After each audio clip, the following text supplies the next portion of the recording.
Mr. Speaker, this bill authorizes Donald Trump to recklessly impose a death penalty on any nonprofit in America that happens to be on his enemies list.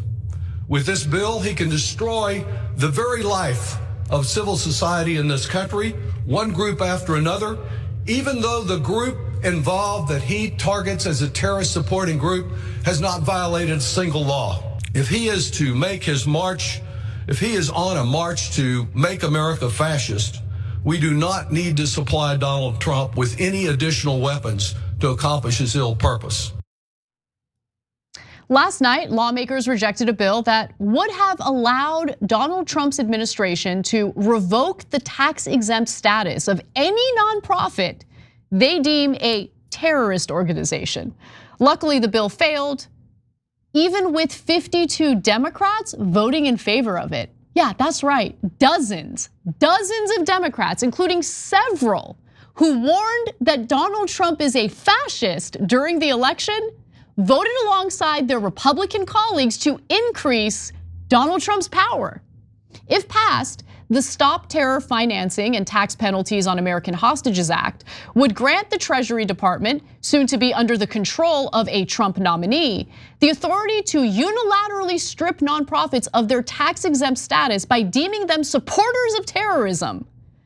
Due process wouldn't even factor into this. The law would not require the Treasury Department to provide a shred of evidence, and nonprofits would be given just 90 days to appeal the decision. And if the appeal ends up being unsuccessful, the group's 501c3 status would be revoked.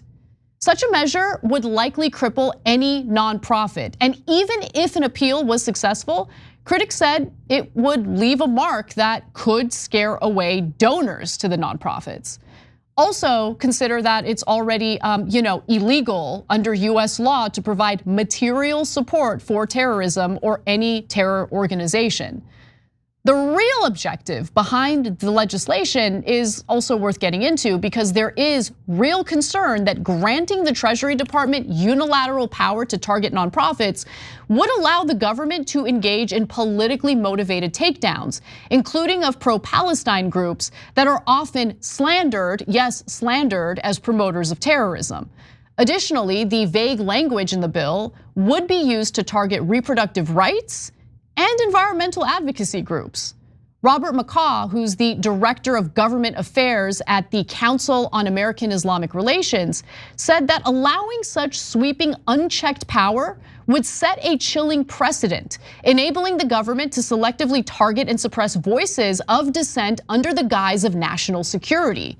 This isn't just an attack on our communities, it's a fundamental threat to free speech and democracy.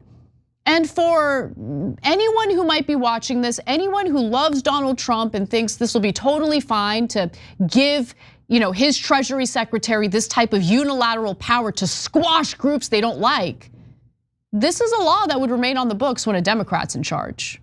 So be careful what you wish for. We have to protect the rights of everyone, even those we disagree with, because the same violations will absolutely impact you. Now, supporters like Republican Congressman Jason Smith insisted that only the bad guys would be affected. In the wake of Hamas's brutal attacks in Israel on October 7th, 2023, we've discovered material support for terrorist organizations like Hamas right here in the United States. It's pretty clear. This bill gives the IRS the authority it needs to revoke tax-exempt status for organizations that provide material support for terrorism. That's it. So the tax-exempt organizations that aren't providing material support for terrorism, they have nothing to fear. I don't know, man, the guy behind him looks super skeptical. I don't know if you caught that. And also, if any nonprofit or any group is providing material support to a terrorist group or terrorists, they're already breaking the law. Now, luckily, the bill needed 2/3 of the House to pass under suspension of the rules, which is a procedure that's used to fast-track bills with bipartisan support. It narrowly failed to meet that threshold. So the final vote was 256 to 145, which is just shy of the 270 it needed to pass. All but one Republican, the brave Thomas Massie, voted yes. And while 144 Democrats voted no, 52 Democrats favored the bill because they're pathetic, feckless goons. Now, there were some recognizable names among the Democrats who voted yes, including Colin Allred, Henry Cuellar, Sharice Davids, Debbie Dingell, Josh Gottheimer, Steny Hoyer, Lucy McBath, Jared Moskowitz, Adam Schiff, Elisa Slotkin, Ritchie Torres, and Debbie Wasserman Schultz. It's interesting, these Dems were totally okay with giving the Trump administration more power to suppress nonprofits, considering the fact that every single one of them has been on the front lines warning us about how dangerous Trump is for free speech and democracy. In response to Trump deploying federal law enforcement to cities across the country in July of 2020 amid the George Floyd protests, Steny Hoyer said that Donald Trump is drawing from the playbook of the worst dictators of the past century. We have seen alarming examples in the past century of how this type of activity destroys democracies and brings fascists into dictatorial power. As a nation, we must reject such tactics emphatically. Why would you vote in favor of giving him more power then? Colin Allred, another Democrat, once tweeted the following: fascism and political violence are contagious. Like Trump, Jair Bolsonaro has refused to accept Brazil's election results and has placed himself above his country with disastrous effects. We must stamp out this anti-democratic movement in the United States and around the world. He would later go on to support a bill that would give Donald Trump even more power in the White House. Interesting, okay. And then here's Jared Moskowitz, another Democrat, back in 2023. It's not fair to say all conservatives are Nazis. That's preposterous. That's not true. But your Lord and Savior Donald Trump is having tea and dinner with them at Mar-a-Lago. Nick Fuentes right here, who's a picture that is tweeted at me all the time saying Jews are a virus in response to my tweets. Donald Trump's having dinner with him. Nazis at Mar-a-Lago. Why are you empowering so-called Nazis, Moskowitz? And Debbie Dingell, oh, Debbie, one of my faves. She literally said that she was concerned that Donald Trump was gonna lock her up. The Arab American community needs to be reminded and cannot forget. He wants to ban Muslims, he wants to deport Muslims, and he wants to start internment camps. And that's what we are busy talking to every voter. He's telling you what he's gonna do, believe him. Internment camps?